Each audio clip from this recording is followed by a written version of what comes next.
15 years ago today, at the time of this video's release, the direct-to-DVD film Justice League Crisis on Two Earths was unleashed upon the world.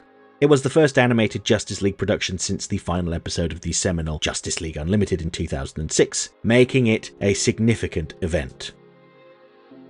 However, this film was not set in the DC animated universe, although I can see why you might consider it to be DCAU adjacent. Originally written as part of the DCAU under the title Fearful Symmetry, this script was intended to bridge the gap between the final episode of Justice League, Star-Crossed, and the premiere of Justice League Unlimited, Initiation. You can find the original script on the late writer Dwayne McDuffie's website. I've linked to it in the video description and via the info button, so check it out if you're at all interested in seeing what might have been. Much of the DCAU DNA remains in the final script though. For instance, the story features the construction of a new watchtower after the original was destroyed in Star-Crossed. Batman also notes that the League is understaffed, reduced to 6 members, Batman, Superman, Wonder Woman, The Flash, Martian Manhunter and Green Lantern, and suggests expanding their roster to help them face greater threats. The film even reveals that Wonder Woman acquired her invisible jet by stealing it from Owlman. Nonetheless, there are significant differences that set it apart. For example, it features characters like Firestorm and Black Lightning who never appeared in the DCAU. It employs a completely different art style and uses a new cast of voice actors. Despite this, the idea of it kinda, sort of, maybe being a part of the DCAU is reinforced by the film's sequel, Justice League Doom, which blurs the lines even more by bringing back the DCAU voice actors. Instead of recounting the film's events, most of you have likely already seen it, and if not, it's definitely worth watching, I'd like to focus on the alternate dimension version of the Justice League, the Crime Syndicate. In brief, the film features a dark reflection of the Justice League set in a universe where the villains dominate the good people. In that universe, its greatest heroes are Lex Luthor and Jester, but they are doomed to fail in their efforts to defeat the Crime Syndicate. And so, to level the playing field, Luthor travels to another dimension to recruit the Justice League in its fight against the Syndicate. Before talking further about the film, I think it's important to examine the origins of the Crime Syndicate.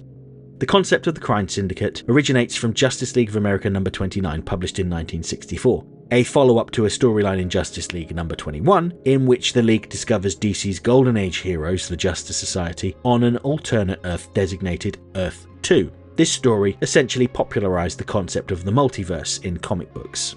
Residing on Earth 3, the Crime Syndicate served as the wicked counterparts to the Justice League. Their roster included Ultraman, Superwoman, Owlman, Johnny Quick, and Power Ring. In their universe, evil prevails, wickedness always triumphs, and the Crime Syndicate have grown bored and fear that they're losing their edge. What they really want is someone to challenge them.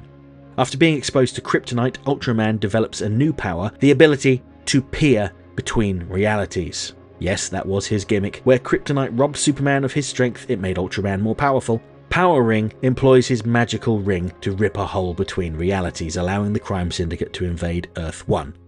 But they are swiftly defeated by the Justice League. However, Owlman, ever the strategist with his superpowered brain, anticipated this outcome. If evil reigned in his universe, then good must dominate on Earth 1. As such, he had Power Ring's magic ring transport them back to Earth 3, where the League were easily overcome. Ultraman remarks that the League's victory on Earth 1 was a cheap win, achieved only because they were at an immediate disadvantage, and their own victory on Earth 3 was equally dissatisfying. He argues that a battle on neutral ground, such as Earth 2, after dealing with and imprisoning the Justice Society, would be more legitimate. On neutral ground, the Justice League managed to defeat the Crime Syndicate, although the Syndicate had set a devilish trap that would have destroyed both Earth 1 and Earth 2 if the Justice Society were freed. Fortunately, the Justice League was able to disable the explosives, free the Justice Society, and ultimately confined the Crime Syndicate within a magical prison rigged to detonate if they were ever released. While the Crime Syndicate remained in their prison until the 1980s, they were among the first to be killed off in Crisis on Infinite Earths in 1985. This was the miniseries that saw DC's multiverse destroyed and elements from all of the universes combined into just one. I completely understand this decision. By this point, their continuity was frankly too convoluted for new readers, so streamlining the whole thing was a welcome change. Even if DC never fully reset everything, a recurring theme in their reboots, but that's a discussion for another time. 15 years later, the Crime Syndicate reappeared in Grant Morrison and Frank Quitely's Justice League Earth 2 graphic novel. This narrative drew inspiration from the original storyline, particularly the notion of one universe infused with goodness and another with wickedness, transforming the once casual idea into its central theme. Earth 2's Lex Luthor journeyed to Earth 1 to enlist the Justice League's help, only for them to eventually realise that although they might win individual battles, they can never win the war with the Crime Syndicate because Luthor's universe is the antimatter universe where evil always prevails. The story carries a melancholy tone as the League comes to terms with the fact that they can never truly intervene on Earth 2. They can only influence events through small victories, such as dismantling Gotham City's corrupt leadership and establishing it as an independent city, because ultimately this universe resists their aid.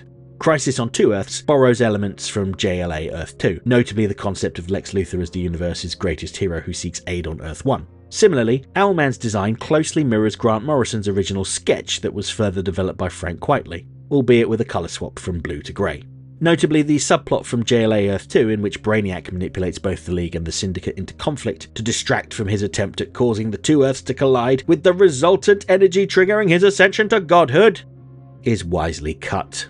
Now, before finally getting to the film, it is worth mentioning that the animated Justice League series had their own take on the evil alternate universe Justice League, although they were less the opposites of the heroes we know and more like dark versions of how they could turn out.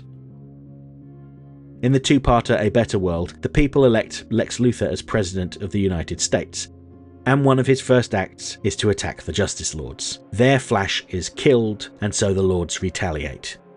Superman is pushed over the edge and murders President Luthor with his heat vision. The civilians chose this cruel despot as their president, and the Lords assume control of the United States. Initially intended as a temporary measure to restore stability, their rule persisted for years. When the Justice Lords learn of the Justice League's Earth, they look to extend their brand of fascist authoritarianism to that Earth as well. The fact that the Justice Lords were so recognisably the Justice League instilled a sense of paranoia in the US government, which led to the events of the Cadmus arc in Justice League Unlimited. But that's entirely unrelated to Crisis on Two Earths, which has more of a comic book accurate flavour. I know if I didn't mention them though, that a whole group of people would start shouting at me about how I'd forgotten them. And on that note, yes, I am aware that the Crime Syndicate also appeared in Batman the Brave and the Bold as the Injustice Syndicate. But this video isn't about them. The Crime Syndicate of Crisis on Two Earths consists of Owlman, Superwoman, Ultraman, Johnny Quick and Power Ring, much like the comic books. But the structure of this syndicate mirrors that of organised crime families, like the Mafia, with each member being the head of a family, with a legion of superpowered underlings acting as their made men. It seemed that these families that made up the syndicate formed an uneasy alliance, one that could fracture at any moment. And an important point to note is that the Crime Syndicate did not seek out the Justice League, rather the League pursued them. In this universe, the Crime Syndicate and the authorities have reached a stalemate, with the government threatening to launch nuclear missiles at their base if they escalate further, a scenario reminiscent of Cold War tensions between the US and Russia after World War II.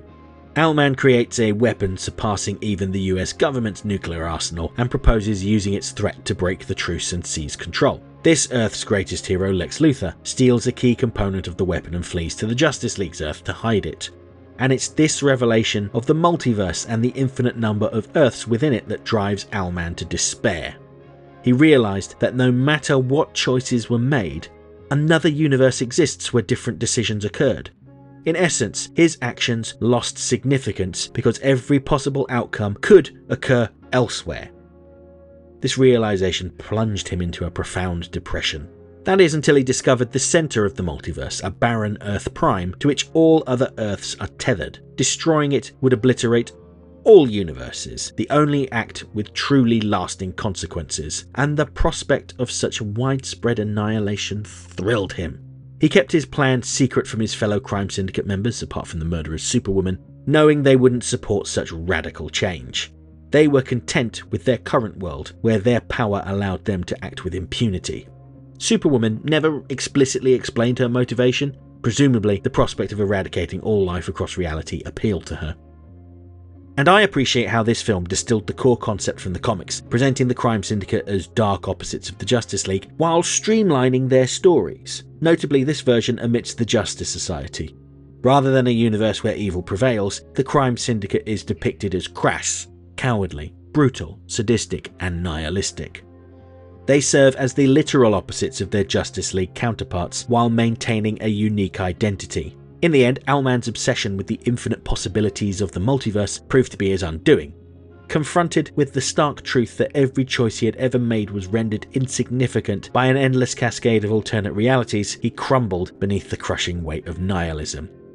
His grand designs, his dark ambition, they all dissolved into the void of a universe where meaning is but a fleeting illusion. For Owlman, the revelation of his own insignificance was not liberating, but utterly devastating him, leaving him paralysed by despair and unable to move beyond the bleak inevitability of fate. Contrast this with Batman, a figure who, even when faced with the same cosmic indifference, stands resolute. Where Owlman saw endless futility, Batman found a steadfast purpose. He understood that while the multiverse might offer infinite outcomes, each decision, each sacrifice carries its own intrinsic value on a personal level.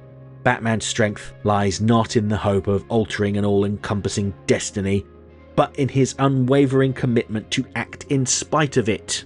His resolve is a quiet defense against the tide of nihilism, a reminder that even in a universe indifferent to our existence, the human spirit can create meaning and forge a path of justice and hope. In this eternal struggle between chaos and order, while Owlman is consumed by the vast emptiness of his own doubts, Batman remains a beacon, standing tall as a testament to the power of purpose over despair. As Batman said, the main difference between him and Owlman isn't that they were inspired by different animals, it's the fact that when Owlman gazed into the abyss, he blinked. But this is supposed to be a video about the Crime Syndicate, not Batman. Maybe I'll do a separate video about Owlman later on if there's enough demand for it. Let me know in the comments if you want to see that. For fans of the Justice League animated series, you really should watch this film, even if it doesn't technically fall within the same continuity. The film not only pays homage to the iconic series, but also expands its mythos, challenging fans to consider how a single creative choice can open up an entirely different universe of possibilities.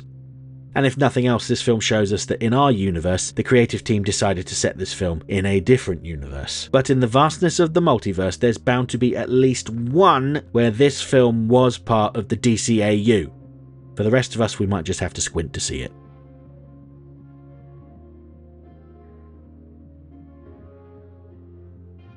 Okay, that's it for this week's essay. If you liked the video, don't forget to like, share, subscribe, leave a comment, tell all your friends about me. You know how YouTube works. If you really enjoyed the video and have the means, please consider making use of the thanks button to send a buck or two my way, because every little helps. I offer channel memberships for $1.99 a month. This will get you early access to my weekly video essay, priority responses to your comments, members-only videos, custom emojis, and an icon on your profile indicating that you're one of my people. And special thanks to my current channel members, who are all listed on the screen right now.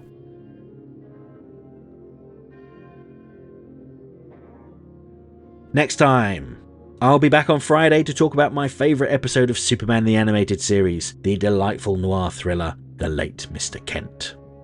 And next Monday, I'm going back to my recent poll on which villains from the Batman you wanted me to talk about. I'm now on the villain that came third, the Ventriloquist and Scarface. Hope to see you then.